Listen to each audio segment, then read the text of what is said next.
आज हम लोग बात करने वाले हैं बीपीओ सेक्टर के बारे में। बीपीओ सेक्टर में कितनी सैलरी होती है, क्या प्रोसेस होता है, क्या काम होता है, डिपार्टमेंट कौन कौन से होते हैं, और एक फ्रेशर को अगर एंट्री करनी है बीपीओ सेक्टर से तो अर्निंग और लर्निंग दोनों ही कितने अच्छे से कर सकता है। आज के सेशन में हम लोग फोकस करने वाले हैं बीपीओ सेक्टर में, और बीपीओ में यहाँ पर आपको 5 से 6 ऐसी कंपनीज बताने वाला हूँ बीपीओ सेक्टर में जो महारत हैं, जिनमें कह सकते हैं हम लोग कि वो बहुत अच्छा रोल प्ले कर रही हैं बीपीओ सेक्टर में और बहुत अच्छे से काम कर रही हैं और बहुत अच्छे से लोगों के करियर को ग्रो भी करने में हेल्प करते हैं। अगर आप एक फ्रेशर हैं और अपनी जॉब स्टार्ट करना चाहते हैं, जॉब स्टार्ट करने की सोच रहे हैं और आप कंफ्यूज हैं कि मुझे किस फील्ड से स्टार्ट करना है, राइट, तो ये बीपीओ सेक्टर आपके लिए बहुत ज़्यादा बेहतरीन हो सकते हैं, जिनके बारे में आज हम लोग बात करने वाले हैं। तो सबसे पहले मैं आपको बता दूं कि जो मेरा एक्सपीरियंस है, जिन मैं कंपनीज़ के बारे में बात करने वाला हूं, इन कंपनीज़ में मैं खुद काम कर चुका हूं, तो मेरा जो एक्सपीरियंस है वो मैं आपके साथ शेयर करने वाला हूं। बिकॉज कहते हैं ना कि प्रैक्टिकल वर्क ज़्यादा इफेक्टिव होता है बजाय कि थ्योरेटिकल के। मैंने कहीं से डेटा नहीं लिया, कहीं से डेटा कैप्चर नहीं किया कि मैं कहीं से स्टडी करके आपको बताने जा रहा हूँ। मैंने खुद जो काम किया है, खुद मैंने एक्सपीरियंस लिया है बीपीओ सेक्टर का, वो मैं आपके साथ शेयर करने वाला हूँ। तो सबसे पहले हम लोग बात करते हैं बीपीओ सेक्टर में जो सबसे ज़्यादा जानी मानी कंपनी है, that is Genpact. Genpact India private limited एक ऐसी कंपनी है जो बीपीओ सेक्टर में बहुत बड़ी लेवल पर है और बहुत अच्छे से अपनी एम्प्लॉयज़ को सैलरी देती है। इसका देखिए मेन फोकस क्या होता है बीपीओ का, ये जेनपैक्ट का, ये फोकस करती है कस्टमर सेटिस्फैक्शन और क्वालिटी, यानी कि जो इसके कस्टमर्स हैं उनको सेटिस्फाई करना इसका मेन मोटिव होता है एंड बेटर क्वालिटी के प्रोडक्ट प्रोवाइड कराना। अब ये कंपनी जो स्टार्ट हुई थी 1997 में स्टार्ट हुई थी अंडर जीई जनरल इलेक्ट्रिक, एक कंपनी है उसके अंडर में ये जेनपैक्ट स्टार्ट हुई थी। और इस कंपनी ने इतनी जल्दी ग्रोथ किया कि महज 5-6 सालों में, यानी 2005 की जनवरी में ये जेनपैक्ट कंपनी अपनी एक इंडिपेंडेंट कंपनी बन गई, यानी वहाँ से हट करके खुद की एक कंपनी इस्टेब्लिश कर ली, खुद अपने बिहार पर काम करना स्टार्ट कर दिया।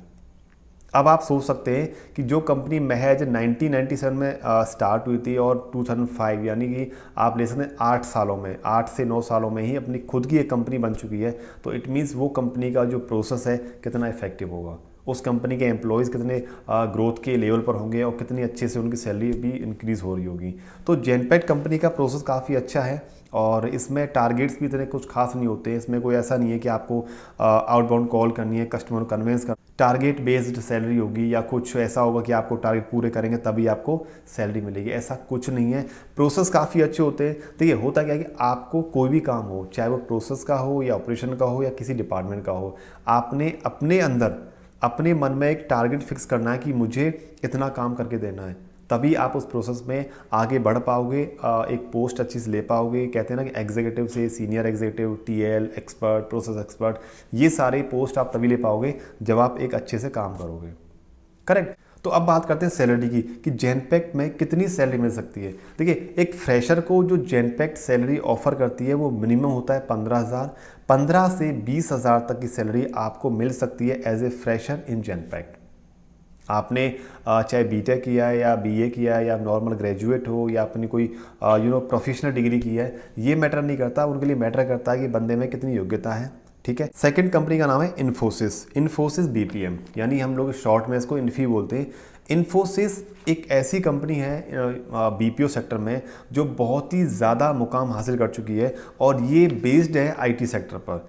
इसमें जो प्रोडक्ट्स बनाए जाते हैं वो आईटी से रिलेटेड प्रोडक्ट्स होते हैं, सर्विसेज होती हैं और कस्टमर को जो बेटर क्वालिटी के प्रोडक्ट प्रोवाइड कराती है इन्फोसिस।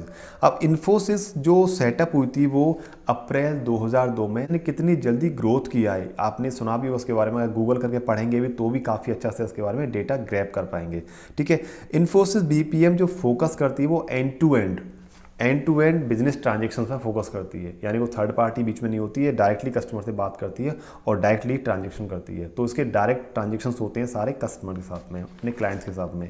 तो ये बहुत ही effective smooth functioning process follow करती है। इसमें कोई भी ऐसा प्रोसेस नहीं होता कि जिसमें बहुत ज़्यादा इरिटेट हो या बहुत ज़्यादा हर्डल्स आ रहे हो या बहुत ज़्यादा बैरियर्स आ रहे हो, ऐसा कोई प्रोसेस नहीं है इन्फोसिस में।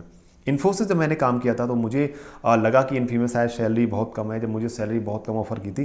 बट जब मैंने काम पे फोकस किया और मैंने अपने आप को एज ए प्रमोशन के तौर पर लिया, 1 साल के बाद में, 1.5 साल के बाद में, 18 मंथ्स के बाद में, I realised yes this company is good. क्योंकि इस कंपनी का जो प्रोसेस है ना, जब भी इस कंपनी में जाएंगे आप इन्फोर्समेंट इंटरव्यू देने के लिए या फिर जब जो काम करेंगे, तब आपको रियलाइज़ होगा कि यस यार, मतलब कहाँ पर हम लोग काम कर रहे हैं, एक एनवायरनमेंट होता है, एक बिहेवियर होता है, कल्चर होता है। ये सारी चीज़ देखने के बाद आपका जो काम करने का तरीका है वो ऑटोमेटिकली चेंज हो जाता है। सो इन्फोसिस मेरे हिसाब से बहुत अच्छी कंपनी है अगर आप एक फ्रेशर के तौर पर एंट्री करना चाहते हैं। अगर हम सैलरी की बात करें, इन्फोसिस सैलरी काफ़ी अच्छी देती है और इसमें जो सैलरी का जो रेशियो चला जाता है वो 23,000 तक सैलरी चली जाती है एज ए फ्रेशर।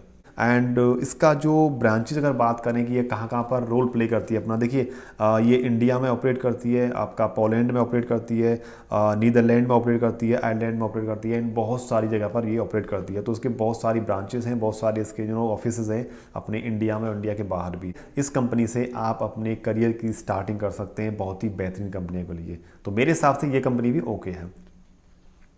तो नेक्स्ट कंपनी मैं लेना चाहूँगा जो बीपीओ इंडस्ट्री में है, दैट इज़ विप्रो।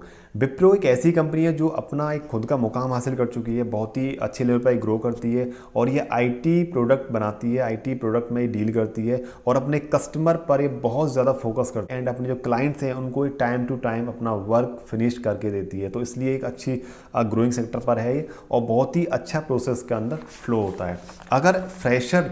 अगर आप एक फ्रेशर हैं या एक्सपीरियंस है या किसी कंपनी से स्विच भी कर रहे हैं, तब भी आपके लिए ये कंपनी बहुत ही बेहतरीन साबित हो सकती है। और इसके हम पे स्केल की बात करें, विप्रो कंपनी में आपको 20 से 25,000 तक मिल सकता है as a fresher.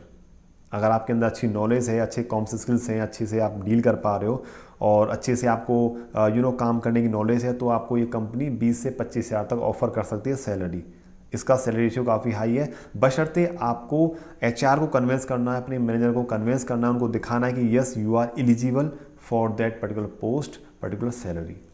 Then and then ये कंपनी आपको इतनी ऑफर कर सकती है, मतलब मैक्स टू मैक्स ये सैलरी आपको ऑफर कर सकते हैं एज ए फ्रेशर। तो फ्रेशर के तौर पर अगर आप अपने करियर स्टार्ट करना चाहते हैं विप्रो कंपनी से, तो आप इससे भी स्टार्ट कर सकते हैं। देखिए, इन कंपनीज में प्रोसेस एक नहीं होता, किसी भी बीपीओ कंपनी में प्रोसेस एक नहीं होता। इसमें अगर आप आईटी से हैं तो आईटी का प्रोसेस अलग होता है, अगर आप नॉर्मल से हैं तो नॉर्मल का अलग होता है, अगर आप किसी पर्टिकुलर कॉमर्स या सॉफ्टवेयर तरीके से हैं तो आपका प्रोसेस अलग होगा। इनमें मल्टी प्रोसेस होते हैं, मल्टी डिपार्टमेंट्स होते हैं, बहुत बड़े लेवल पर ये लोग काम करते हैं। और गाइस, सबसे बड़ी बात एक और होती है इन कंपनीज में, बीपीओज में, कि ये अपने एम्प्लॉयज़ को इतनी आसानी से नहीं निकालते, टर्मिनेट नहीं करते जब तक कि वो एम्प्लॉयज़ पॉलिसी ब्रीच ना करे, कंपनी के खिलाफ वो ऐसा एक्शन काम ना करे जिससे कंपनी की इमेज पर या कंपनी की रेपो पर या कंपनी प्रोसेस में कोई इफेक्ट आया है, राइट। कंपनी के कोई भी पॉलिसी ब्रीच ना करे तब तक ये कंपनी उस बंदे को नहीं निकालती है, नहीं टर्मिनेट करती है। काम कर रहा है, ठीक है, काम आज कम कर रहा है, कल ज़्यादा कर लेगा, कोई दिक्कत नहीं है, 1 महीने 2 महीने देख लेंगे। बट अगर उनको लगेगा कि इस प्रोसेस में ये बंदा काम नहीं कर पा रहा है, तो वो उसको दूसरे प्रोसेस में स्विच कर देंगे जहाँ उनको कम लेवल के बंदों की नीड है। अब आपका प्रमोशन, ट्रांसफ़र, डिमोशन क्या करना है, ये डिपेंड आपके ऊपर करता है कि आप काम कैसा कर रहे हैं। अच्छा करेंगे प्रमोशन हो जाएगा, आपको सेम लेवल जाना है तो ट्रांसफ़र हो जाएगा, अगर आप कम करेंगे तो आपका डिमोशन हो जाएगा। अगर आप बहुत ही ज़्यादा बेकार हैं कि यार कहते हैं कि यार कंपनी के लिए कहीं भी काम का नहीं है, तभी आपका हो सकता है टर्मिनेट, अदरवाइज़ आपका टर्मिनेशन नहीं होगा इन कंपनीज में।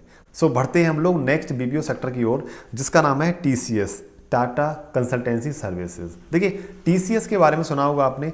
टीसीएस एक ऐसी कंपनी है जो टाटा के अंडर में काम करती है। अब टाटा की जो कंपनीज हैं, जो भी कंपनी टाटा से जुड़ी हुई है या टाटा के अंडर में काम कर रही है या टाटा के साथ काम कर रही है या टाटा के साथ में ग्रो कर रही है, वो कंपनी कभी भी डाउन नहीं हो सकती। और ये कंपनी एक बीपीओ कंपनी है जो बिजनेस प्रोसेस आउटसोर्सिंग है, अपने जो बिजनेस है अपना खुद का, उसको आउटसोर्स करती है, दूसरों थ्रू काम कराती है और वो उनको कमीशन पे होता है। अब इस कंपनी में काम करने का मेन बेनिफिट ये होता है आपका कि आपकी जो मतलब इमेज है वो चेंज होती है, राइट, कि आप एक टीसीएस में काम कर रहे हैं। देखिए, इन कंपनीज में काम करने का एक सबसे बड़ा बेनिफिट ये है, मैं बताना भूल गया आपको, कि आपकी जो स्किल है वो time to time daily basis पर अपडेट होती है। कैसे? क्योंकि इन कंपनीज में प्रोसेस वाइज वो लोग ट्रेनिंग्स कराते हैं।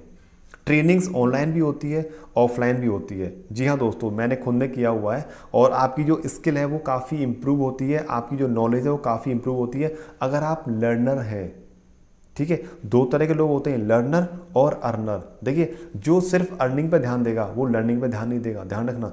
पहले आपको लर्निंग इंक्रीज करनी है, उसके बाद आपकी अर्निंग्स ऑटोमेटिकली इंक्रीज हो जाएंगी। इन प्रोसेस में काम करने के साथ साथ अपनी जो लर्निंग है उनको इंक्रीज कीजिए। जितनी ज़्यादा लर्निंग इंक्रीज होगी आपकी, उतनी ज़्यादा सैलरी आपकी इंक्रीज हो जाएगी ऑटोमेटिकली। TCS में जो अगर हम सैलरी की बात करें तो सैलरी इसमें आपकी 16 से 18,000 20,000 तक इजीली मिल जाती है एज ए फ्रेशर। देखिए ये जो बता रहा हूँ ना ग्राफ आपको सैलरी का, ये सिर्फ फ्रेशर्स के लिए है। एक्सपीरियंस का तो हम लोग काउंट नहीं कर सकते। एक्सपीरियंस को कितनी नॉलेज है, वो लोग कहाँ स्विच करेंगे, कौन सा डिपार्टमेंट देंगे, कौन सी पोजीशन देंगे, ये डिपेंड करता है कंपनी के रूल्स एंड रेगुलेशन पर और HR के माइंड पर। हम लोग वो डिसाइड नहीं कर सकते। आपको कन्फ्यूज़न ना हो कि मुझे करियर कहाँ से स्टार्ट करना है। गाइज आज भी ऐसे कैंडिडेट्स हैं, आज भी ऐसे स्टूडेंट्स हैं जो स्टडी फिनिश करने के बाद में जॉब की तलाश में हैं। BTech कर लिया, MBA कर लिया, MTech कर लिया, फिर भी उनको जॉब नहीं है। वो कंफ्यूज है कि मुझे किस सेक्टर से जाना है, तो ले दे के वो क्या करते हैं, जल्दबाजी में किसी भी सेक्टर में एंट्री कर जाते हैं, फिर उनके करियर की बैंड बच जाती है। सो इस तरह की जो एक्टिविटीज़ हैं उनसे बच के रहिएगा। और हमारे प्लेटफॉर्म पर आपको करियर से रिलेटेड इंफॉर्मेटिव स्टार्टअप, जैसा आप देख पा रहे हैं, प्रोफेशनल वीडियोज़, करियर स्टार्टअप्स, इस तरह की वीडियोज़ आपको इसमें मिलती रहेंगी। आपको हम गाइडेंस करते रहेंगे, हमारा एक्सपीरियंस शेयर करते रहेंगे। वीडियो अच्छा लगे तो लाइक एंड शेयर करना। अगर आप चैनल पर नए हैं तो उसको सब्सक्राइब भी कर लेना, बिकॉज इस तरह की वीडियोज़ आपको देते रहेंगे।